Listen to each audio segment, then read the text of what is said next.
Civil and tribal uprisings. Okay, so in this topic we will study about the Sannyasi revolt, then we will study about the Chuar uprising, then Coal mutiny, then Kand uprising, then Santhal rising, the Ahom revolt, then Khasi uprising, then Pagalpanthis. Who are the Pagalpanthis? Then a Faraisi revolt, then Munda revolt, and then we will study and analyze what were the weakness of these uprisings. So first let's start with this Sannyasi revolt. Okay, the Sannyasi revolt. So the Sannyasi revolt, the coming of the British brought with it economic hardships and symbolized the massive famine of 1770 and a general coalition on the part of company's stooges.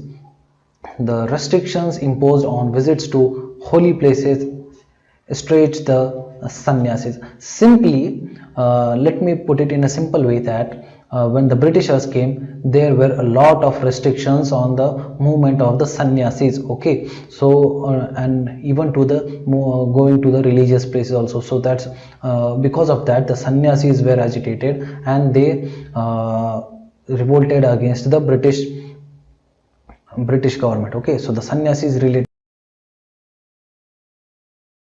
retaliated by organizing raids on the company's factories and state treasuries. Okay, and only after prolonged military action could Warren Hastings contain the raids by the sannyasis. Okay, so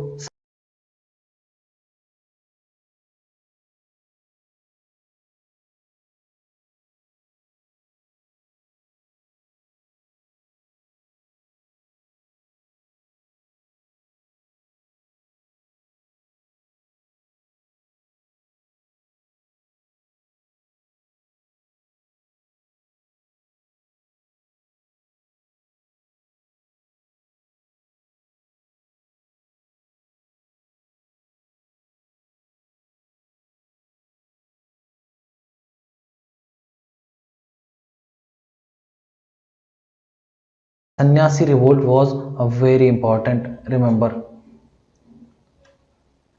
Then a Chuar uprising. So famine enhanced land revenue demands and economic distress goaded the Chuar aboriginal tribesmen of Midnapur district to take up arms.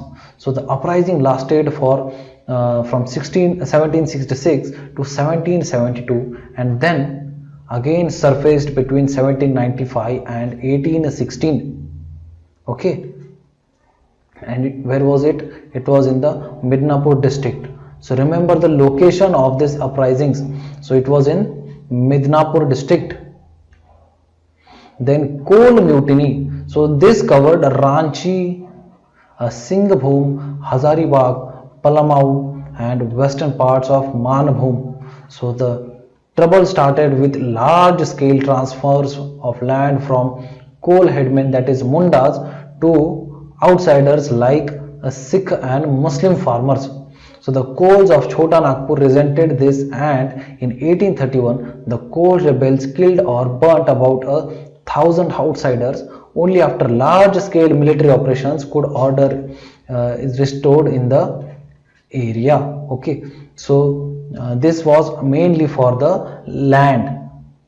So remember the area that it was in the Ranchi, Singhbhum, Hazaribagh, Palmau and western parts of Manbhum area. Now, these areas and the revolts are very important. Then Kand uprising. So this covered Khumsar, China Ki Mehdi, then Kalahandi and Patna. So this was the area which it covered and the Khans retaliated under Chakra Bisoi. Okay, so Chakra Bisai was the leader of this Kand uprising against the British efforts to put an end to the Khan's practice of a human sacrifice, that they called it Maria. So the Kand uprising was led by Chakra Bisoi and the main reason was the human sacrifice. It was Khans, they used to practice this human sacrifice, but the British government, they stopped this human sacrifice thing. This sacrifice was called as Maria by the Khans. So first through persuasion and later through force. Okay, so when British first through persuasion and later through force, they tried to stop this human sacrifice, that is the practice of Maria. But the later on the Khans, they fought with tangis, a sort of battle axe, bows and arrows and even swords against the Britishers. So remember, from this Kand, the area that is Khumsar, Chainaki Medi, Kalahandi and Patna. So this was the area. What was the reason for this uprising? A human sacrifice. British wanted to stop this human sacrifice, that is Maria, but the Khans revolted against the Britishers using a tangi. This was a battle axe, then bows and arrows and even swords against the Britishers. Then came the Santhal uprising. So the Santhals of Rajmahal Hills, remember now Santhals were from Rajmahal Hills. They resented the oppression of revenue officials, police, money lenders and landlords, and in general by the outsiders whom they called as Dikku. So the outsiders were called as Dikku by the Santhals. And what was the reason for the uprising? The reason was the oppression by the revenue officials, then police, money lenders and the landlords in general. Okay, so this was the reason for this uprising by the Dikkus, the oppression by the Dikkus. Okay, so the Santals under two leaders, Siddo and Kanhu. So these were the two leaders of the uprising. Siddo and Kanu rose up against their oppressors, declared the end of the company's rule and asserted themselves independent in 1854. Okay, under whose leadership? Siddo and Kanu. So it was only in 1856, after extensive military operations, that the situation was brought under control, and Siddo died in 1855 while Kanu was arrested in 1866. But later on, a separate district of Santhal Parganas was created by the government to pacify the Santhals.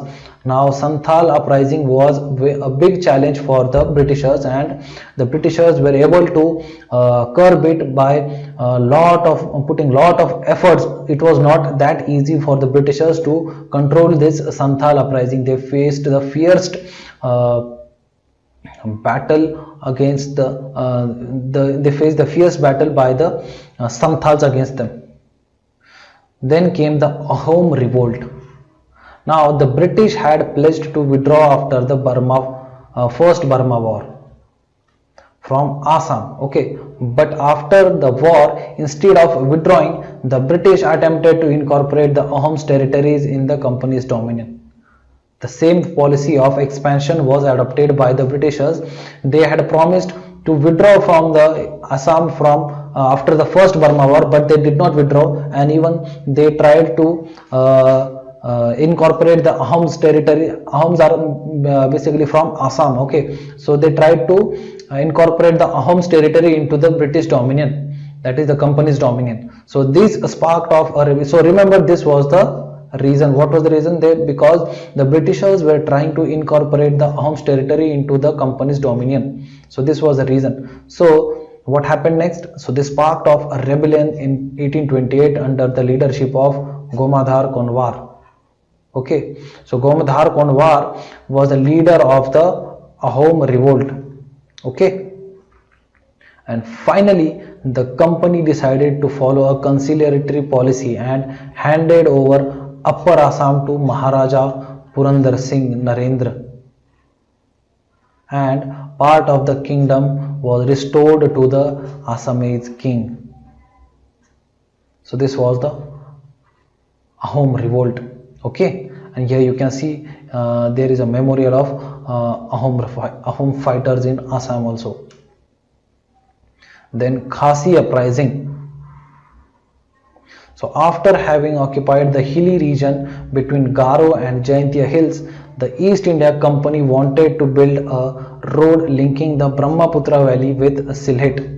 Okay, that is, after occupying the hilly region between Garo and Jaintia hills, the East India Company wanted to build a road linking the Brahmaputra valley with Sylhet. Now, for this, a large number of outsiders, including Englishmen, Bengalis, and laborers from the plains, were brought to this region for working. Okay, because they wanted to build a road which will link to the Brahmaputra valley with Sylhet, and for this purpose they brought a lot of people, a lot of outsiders, that is the Englishmen, Bengalis, as laborers in this Khasi area. Okay, so the Khasis, Gaharos, Khamtis, the Singhpos, they organized themselves under Tirath Singh, okay, to drive away the strangers from the plains, and the uprising developed into a popular revolt against British rule in area.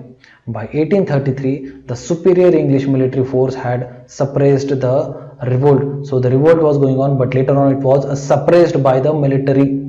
Okay, so remember, what was the reason for the Khasi revolt? The lot of outsiders started to come into the Khasi area, and later on the Khasi, Garo, Khamtis, and the Singhpos, these are the tribes from northeast, and they organized themselves under Tirath Singh. So Tirath Singh was the leader of this Khasi revolt, that is Khasi uprising. Then came the Pagalpanthis uprising. Okay, so the Karim Shah was the founder of the Pagal Panth, a semi-religious sect having influence in the northern districts of Bengal. Now remember the area, it was in the northern districts of Bengal.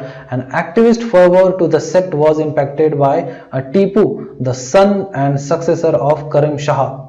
So the Tipu was a son and successor of Karim Shah. Okay, so Tipu was motivated by both religious and political motives and took up the cause of the tenants against the oppression of the zamindars. So Tipu captured Sherpur in 1825 and assumed royal power.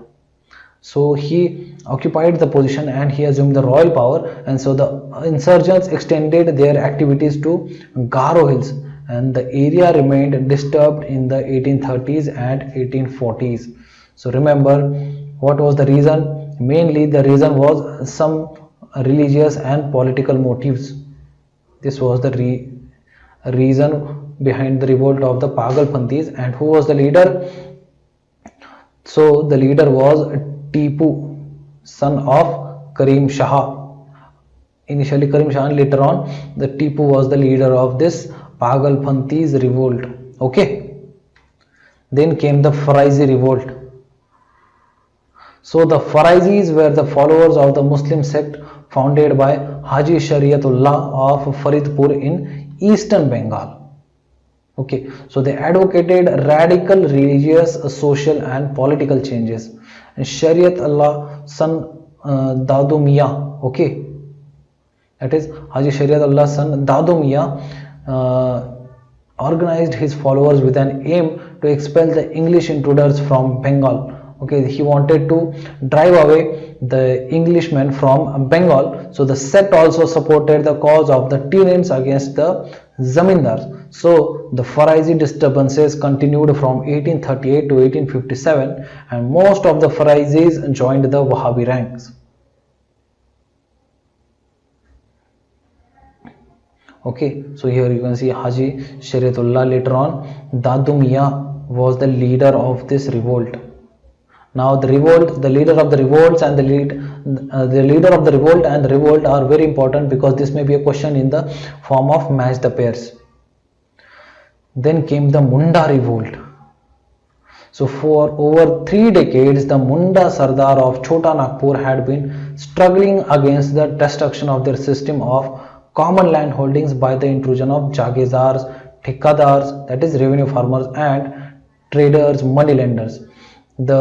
Initially what happened, the Mundas, they had a system of common land holdings, but later on when the intrusion was done by the Jagirdars, the Thikadars and the traders and moneylenders, the system was broken. So during the last decade of the 19th century, the Mundas rose under Birsa Munda. So Birsa Munda was the leader of the Munda revolt. Okay. So the Mundas rose under Birsa Munda in a religious movement or a rebellion. It was called as Ulgulun. Ulugulan. Okay. So the Ulugulan, remember this Ulugulan, this term is related to Munda revolt. Now there was a question. So that question was the Ulugulan, this term is related to which revolt? So remember this Ulugulan, this term is related to Munda revolt, and the Mundas rose under the Birsa Munda in a religious movement or rebellion, Ulgulan, with an agrarian and political content. Okay, so they aimed to establish a Munda rule in the land by killing Thikadars, Jagirdars, Rajas and Hakims to bring about the liberation. The Birsa gathered a force of 6,000 Mundas armed with the swords, the spears, battle axes and bows and arrows. Birsa was however captured in 1900 and he died in jail the same year. So remember, what you need to remember is Munda revolt, it was a religious movement or rebellion. It was called as Ulgulan and the leader was Birsa Munda. Okay, so remember this, Birsa Munda was the leader of this Munda revolt. So what was the weakness of all of these uprisings? None of this uprising could be successful. So what was the reason behind its failure? So the uprisings were massive in totality but were in fact localized and isolated.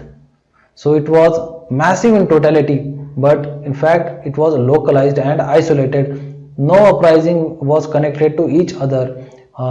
Every uprising was isolated and it had its own agenda and it had different leaders also. So they were result mostly of local grievances. So it was not a broad or a widened concern, but it was related mainly to the local grievances, the local problems. So the leadership was a semi-feudal in character, backward looking, traditional in outlook, and their resistance represented no societal alternative. Okay, there was no societal alternative in the leadership. So these rebellions were centuries old in form and ideological cultural content. Okay, so this was also one of the reason why this revolts or the rebellions or the uprisings failed mainly. So the less recalcitrant, okay, so the less recalcitrant of this were pacified through concessions by the authorities. Concessions were given to these leaders of the revolt, and so they were pacified by giving these concessions. So on the whole, however, these rebellions were able to establish valuable traditions of local resistance to the authoritarianism. On the whole, however, these rebellions were able to establish valuable tradition of local resistance to authoritarianism. That means it paved the way for the resistance against the authoritarianism of the government. So that's all for this lesson. Thank you for watching.